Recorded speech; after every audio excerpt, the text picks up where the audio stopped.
दे रहा हूं कि जो तुम्हारी बहन देवकी से संतान होगी मैं नारद सहित आपको समर्पित कर दूंगा। आप क्या कह रहे हो? हाँ मैं सत्य कह रहा हूं। हर माँ बाप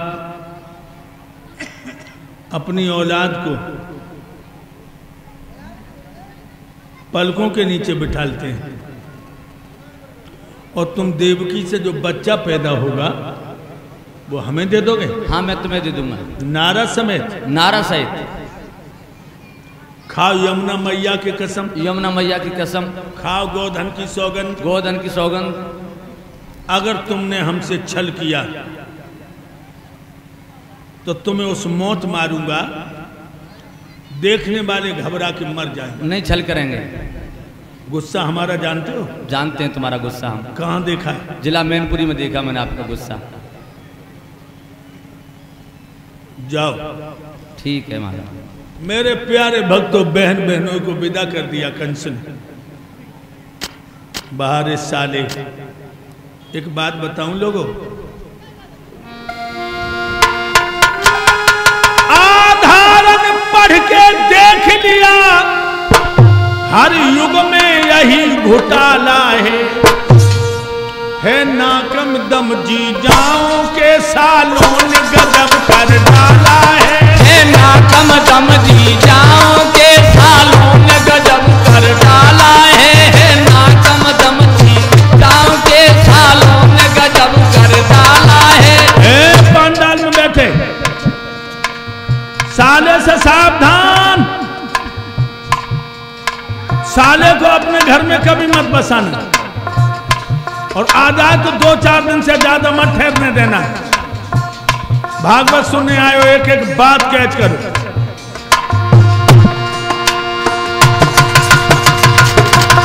आधारन पढ़ के देख लिया, हर युग में यही घोटाला है नाकम दम जी जाओ के सालों ने गजब कर डाला है नाकम दम जी जाओ के सालों ने गजब कर डाला है नाकम दम जी जाओ के सालों ने गजब कर डाला है। जहां जहां साले बसे हैं सत्यानाश कर दिए। जहां जहां साले रुके हैं सालान बिछाता जाल जुआ का, पांडव बन को नहीं जाते, होता न देश निकाला उन्हें वो राजपाट अपना पाते, होता न देश निकाला उन्हें वो राजपाट अपना पाते, होता न देश निकाला उन्हें वो राजपाट अपना पाते। कुरुक्षेत्र में होता युद्ध नहीं, न इतने वीर मारे जाते जो शकुनी अंधे जीजा को लट्टी सीधी ना समझाते, शकुनी अंधे जीजा को लट्टी सीधी ना समझाते, तो शकुनी अंधे जीजा को लट्टी सीधी ना समझाते। सालान बिछाता जाल जुआ का, पांडव बन को नहीं जाते, होता न देश निकाला उन्हें वो राजपाट अपना पाते। कुरुक्षेत्र में होता युद्ध नहीं, न इतने जवान मारे जाते जो शकुनी अंधे जीजा को उल्टी सीधी ना समझाते। ध्यान रखना लोगों, ये महाभारत नहीं होता अगर साला कुल्हाड़ी का बैट न बन पाए।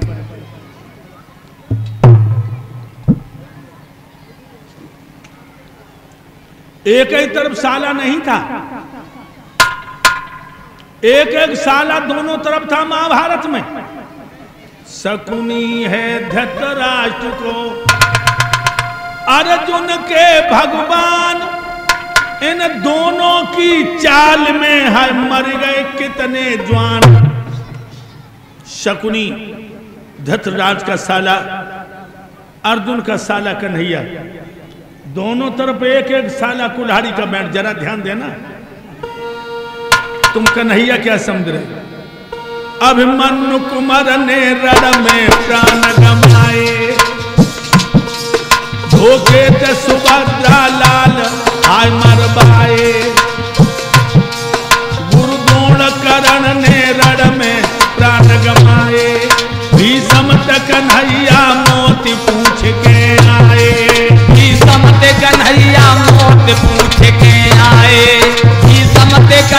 कन्हैया मोत पूछ के आए। भारत के सच्चे वीरों का बिल्कुल चौपट कर डाला है। नागम दम जीजाओं के सालों ने गजब कर डाला है। नागम दम जीजाओं के सालों ने गजब कर डाला है। नागम दम जीजाओं के सालों ने गजब कर डाला है। अभिमन्यु कुंवर ने रण में प्राण गमाए, धोखे ते सुभद्रा लाल हाय मरवाए। गुरु द्रोण कर्ण ने रण में प्राण गमाए और भीष्म तक कन्हैया मौत पूछ के आए। भारत के सच्चे वीरों का बिल्कुल चौपट कर डाला। साले से सावधान, जितने पांडाल में भैया बैठे हैं, खबरदार साले को अपने यहाँ मत बसाना। पृथ्वीराज की ही दम पर जयचंद्र के ठाट निराले थे। परमाल चंदेले और जंभे माहिल चारों के साले थे। परमाल चंदेले और जंभे माहिल चारों के साले थे। परमाल चंदेले और जंभे माहिल चारों के साले थे। एक दूजे की करके चुगली आपस में भिड़वा डाले थे। एक दूजे की करके चुगली आपस में भिड़वा डाले थे। बिस्मार हो गई थी सेना, बह गए खून के नाले थे। बिस्मार हो गई थी सेना, बह गए खून के नाले थे। बिस्मार हो गई थी सेना, बह गए खून के नाले थे। राजेपुर के क्षेत्र के सुन ले साले की करतूत, और क्या रचना साले ने रची चढ़ा चढ़ा के भूत। ए भैया,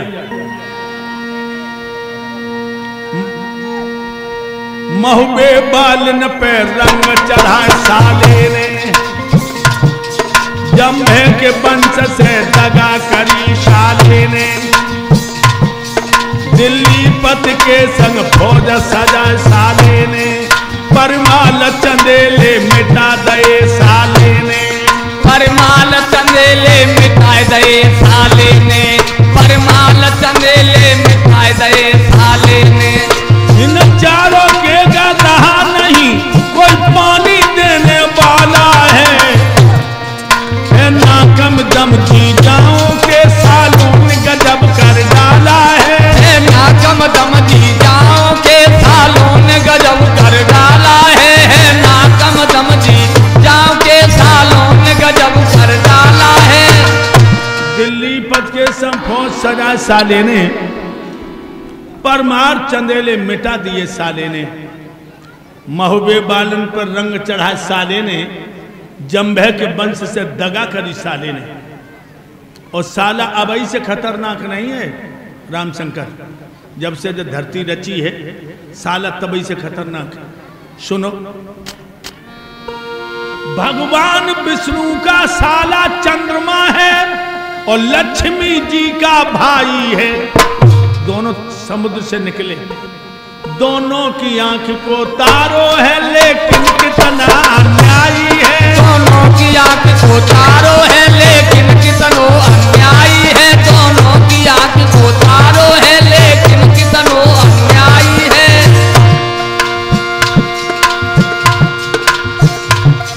अगर चंद्रमा करता नहीं दुनिया में खोटे काम, तो विष्णु संसार में होते नहीं बदले। गौतम के घर में जाए बड़ा छल पीना,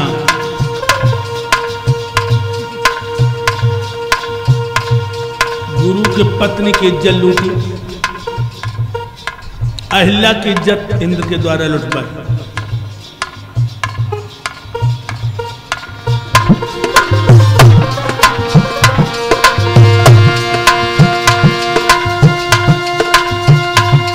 करनी को फल मिलिया बातों देखो, अब तक काला है।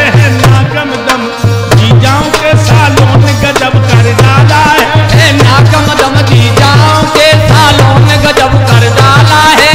नाकम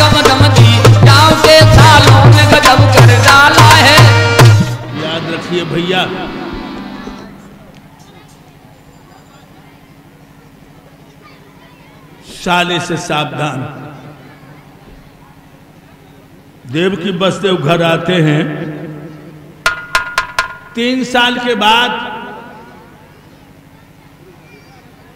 क्या है? पटोली के आए हैं रामनंदन। अरे बोल दे। ये रामानंद प्रधान और पप्पू ये हमारे गुरुदेव को 101 रुपये से सम्मानित करते हैं। भगवान कन्हैया ने सुख शांति। मेरे भाइयों, 3 साल बाद देवकी की पहला बच्चा पैदा हुआ और पहली भूख का चंद लड़का हुई। लड़की माँ बाप की बहुत प्यारी होती, पहली संतान। वसुदेव जी अंदर पहुंचे, बोले गोरी क्या है? कहने लगी पिया बेटा। वसुदेव कहने लगे छाती से लगा के स्तनपान करा दो, जाके माथे को चूम करके इसके मुलायम सर के बालों को सूंघ लो, बाद में ये बच्चा मुझे दे दो, ये तुम्हारे भैया का भोजन है। देवकी ने लला छाती से लगा लो। नहीं पिया नहीं, भैया का काल तो 8वां बेटा है, ये तो मेरा पहलो लाला है। वसुदेव कहने लगे हे मेरी गोरी, हे हृदयश्वरी, हे मेरी प्राण प्रिय, मोह न करो, हमें अपने वचन का पालन करने दो। मेरे भक्तों, निर्दयी वसुदेव ने मैया की छाती पर से बच्चा को छीन लिया। देवकी ने अपनी खोपड़ी पलंग की पाठी से पटक दी। बच्चा को लेकर के निर्दयी वसुदेव चले हैं। आज राजा कंस को दिया और कहा लीजिए महाराज आपका पहला शिकार। बच्चा गोद में ले लिया कंस ने।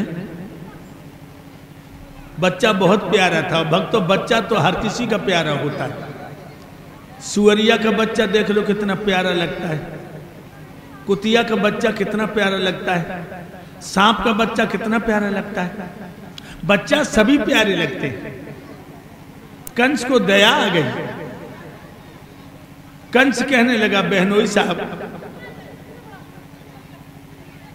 ये मांस का लोथड़ा जो मुझे दिया, ये देव सिंह यादव गुजरपुर के रहने वाले, ये हमारे गुरुदेव को 101 रुपये से सम्मानित करते हैं। भगवान कन्हैया ने सुख शांति दे। भैया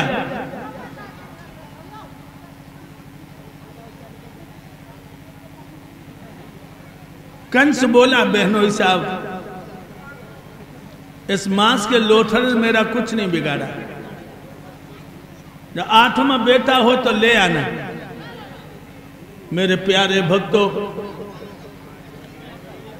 वसुदेव ने बच्चा ले लिया। उनके मुंह से एक ही आवाज निकली, भोजराज कंस, तुम्हें हमारी उम्र भी लग जाए। क्या पीछे उदम हो रहा है रे? ये पीछे लोग खड़े सब इधर आ जाएं। पीछे कर क्या रहे लोग?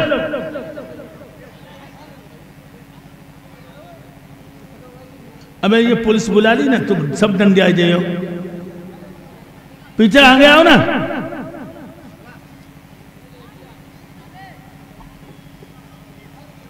पुलिस वाले भाई थोड़ी व्यवस्था की तरफ ध्यान दें, उधर ही ना बने रहो, इधर भी आओ, इन्हें भी जरूरत है तुम्हारी। आप लोग इधर आ जाओ ना, बैठो।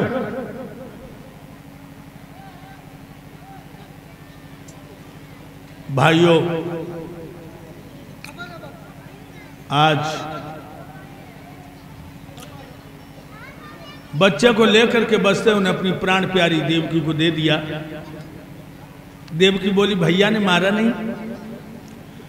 वसुदेव कहने लगे 8वां बच्चा मंगाया है। देवकी ने एक ही शब्द कहा, भैया तुझे मेरी उम्र भी लग जाए। इधर देवताओं ने देखा कि कंस को दया आने लगी। और भक्तों, जहां दया था धर्म है, पाप मूल अभिमान। और तुलसी दया न छोड़िए, जौलो घट में प्राण। ध्यान रखिए, जिसके हृदय में दया होती है वो ही धर्मात्मा होता है। रामशंकर भैया, और जिसके जो वेदना से शून्य होता वही दुष्ट और नीच होता है। देवताओं ने नारद जी से कहा कि महाराज जब दया आती गई तो भगवान के अवतार में विलंब हो जाएगा, इसलिए आप जाओ कछु न कछु पाड़ा पड़ा पापी को। हाथ में वीणा उठाई है और मेरे प्यारे भक्तों एक कमल का फूल लिया जिसमें 8 पंखुड़ियां हैं और चले हैं देव ऋषि। क्या गाते हैं? श्रीमन नारायण नारायण नारायण, श्रीमन नारायण नारायण नारायण, बोलो नारायण नारायण नारायण, बोलो नारायण नारायण नारायण, श्रीमन नारायण नारायण नारायण, श्रीमन नारायण नारायण नारायण। अरे दो नारायण नाम ले तुम्हें, ओ नारायण नाम ले तो है, दो नारायण नाम ले तुम्हें, ओ नारायण नाम ले तो है। पाप हो सब नारायण, बोलो नारायण नारायण नारायण, अरे पाप होत सब नारायण, बोलो नारायण नारायण नारायण, श्रीमन नारायण नारायण नारायण, श्रीमन नारायण नारायण नारायण, बोलो नारायण नारायण नारायण, बोलो नारायण नारायण नारायण। नारायण नारायण। देव ऋषि नारद के चरणों में भोजराज कंस का प्रणाम स्वीकार हो। प्रसन्न रहिए भोजराज कंस, प्रसन्न रहिए। तेरी नगरिया सो के जा रहे थे, बहुत दिन हुए मैंने तुम्हें नहीं देखा, इसलिए तुम्हारी चाहत खींच लाई। बहुत अच्छा किया महाराज, हमें तुम्हारी याद आ रही, लो दूध पी लो। तुम्हारे यहाँ आते हैं तो गौ दुग्ध पीने को तो मिलता ही है। हाँ जी महाराज, गाय का दूध है। बकरिया को है? नहीं, गाय का है। बकरी का दूध भी गलत नहीं होता, कई वनस्पतियों को होता है मंत्री, लेकिन हमें गाय का दूध मिलता है यहाँ महाराज कंस के दरबार में। भोजराज कंस, हाँ देव ऋषि। परसों देवताओं में बातें हो रही थी क्या? कि जब तुम अपनी बहन देवकी की विदा करते, देवताओं ने कोई भविष्यवाणी की थी। हाँ देवर्षि नारद, जब मैं अपनी बहन देवकी की विदा कर रहा था तो देवताओं ने भविष्यवाणी की और कहा कि भोजराज कंस, तू अपनी बहन को खुशी के साथ विदा कर रहा है, इसका 8वां लड़का जो होगा तेरा काल है। फिर तुमने क्या किया? फिर हमने देवकी को मारना चाहा तो वसुदेव ने हमको वचन दिए कि जो भी बच्चा पैदा होगा मैं नारद सहित में तुमको दे दूंगा। नहीं, बढ़िया रे। तो तुमने मारा नहीं? नहीं मारा। अच्छा किया, इसीलिए नहीं मारा। स्त्री का वध वेदों में भी दम्मिका लोक तत्वा मान्य वेद वर्जिता, वेदों में वर्जित है। हाँ इसीलिए नहीं मारा। कोई बच्चा पैदा हुआ कि नहीं? अरे देवऋषि थोड़ी देर पहले आ जाते तो बच्चों को देख भी लेते, पहला बच्चा पैदा हुआ। मार दिया? नहीं। क्यों? अरे हमारा तो काल 8वां बेटा है, प्रथम से तो कोई संबंध ही नहीं है। जरा देखिए मेरे हाथ में क्या चीज है। ये तुम्हारे हाथ में कमल का फूल है। बता सकते हैं इसमें कितनी पंखुड़ियां हैं? हाँ गिन के बता दूंगा। बताइए। 1 2 3 4 5 6 7 8। 8वीं कौन है? ये है सामने वाली। अच्छा, इससे पीछे गिनो। 1 2 3 4 5 6 7। महाराज ये तो बदल गई। बदल गई? हाँ। अब जाके पीछे से गिनो। 1 2 3 4 5 6 7। महाराज ये तो फिर बदल गई। फिर बदल गई? हाँ। फिर इससे पीछे से गिनो। 1 2 3 4 5 6 7। महाराज ये तो फिर बदल गई। इसके पीछे से फिर गिनो। 1 2 3 4 5 6 7। महाराज ये तो फिर बदल गई। इस तरह हर पंखुड़ी 8वीं है तो हर बेटा भी 8वां हो सकता है। दुश्मन को छोड़ करके दारू पीकर रलियां मना रहा है, इन बेस्याओं का नाच देख रहा है तू। मेरे भक्तों, कंस के होश उड़ गए। घोड़ा पर सवार होकर अपनी बहन के आंगन में पहुंचा, घोड़ा बाहर छोड़ दिया और जाते जाते से निर्दयी ने बहन की गोद में से बच्चे को छीन लिया। पैर पकड़ा, हवा में 3 बार हाथ लहराया, जो धर के दीवार से मारा। बच्चे की हल्की चीख निकली, मांस की बोटी आंगन में बिखर गई। लड़के बच्चे को मार करके कंस पैर पटकता हुआ चला गया। मेरे प्यारे भक्तों, देवकी ने अपने बेटा के मांस के टुकड़े झोड़ी में भर लिए और मांस पे मुंह धर करके देवकी फपक फपक के रोने लगी।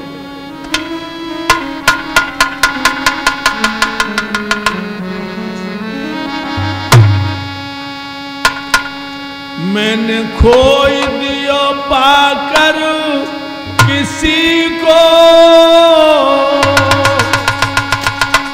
आग लग जाए इस जिंदगी को। मैंने खोई दो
बसदेव आकर कहने लगे, हे प्राण प्रिय, हम तुम औलाद का सुख लिखा के नहीं लाए। गड्ढा खोद कर मांस के टुकड़े दबा दिए। एक ही नहीं भक्तों, कंस ने अपनी बहन के 6 बच्चों की हत्या बहन के सामने कर दी, लेकिन मैया नहीं मरी। जब 7वां गर्भ आया तो बसदेव देवकी को भोजराज कंस ने